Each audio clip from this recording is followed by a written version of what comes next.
A deadly wave of violence has erupted in Pakistan-occupied Jammu and Kashmir, with reports of mass casualties, allegations of a brutal crackdown, and growing international pressure on Islamabad.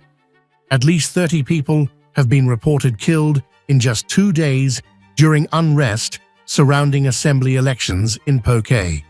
The Jammu and Kashmir Joint Awami Action Committee, which has led protests demanding greater autonomy and rights, has accused Pakistani security forces of using excessive force against demonstrators.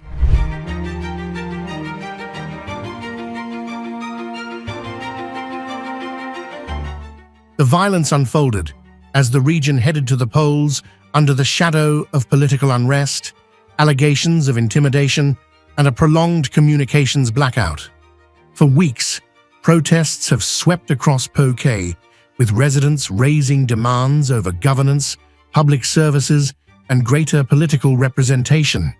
Jack claims the movement has faced a harsh crackdown, while rights groups warn that the shutdown of internet and mobile services has made independent verification of events increasingly difficult.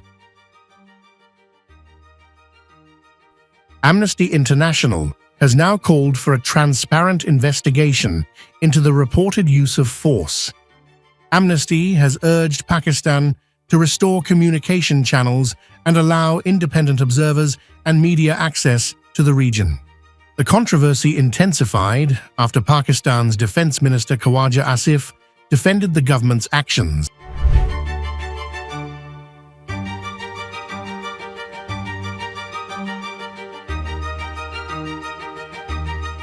And made remarks targeting protesters in PoK. The statement triggered sharp criticism, with opponents accusing the government of treating civilian protesters as enemies. Meanwhile, the Awami Action Committee has claimed the death toll is even higher, alleging that 37 people were killed during clashes in Rawalakot and more than 400 were injured.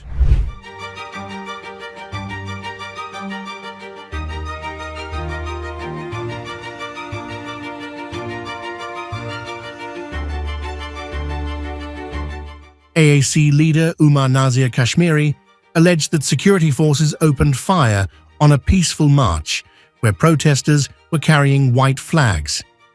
The unrest has also reportedly claimed the life of Usman Nazir, the brother of Jack founder Omar Nazir Kashmiri.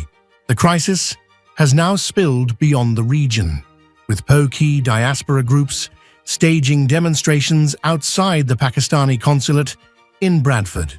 India has condemned the developments, calling the PoK elections a cosmetic exercise and accusing Pakistan of suppressing civilian voices. As competing claims over casualties continue, the region remains tense, with demands growing for accountability, transparency, and an independent probe into the violence.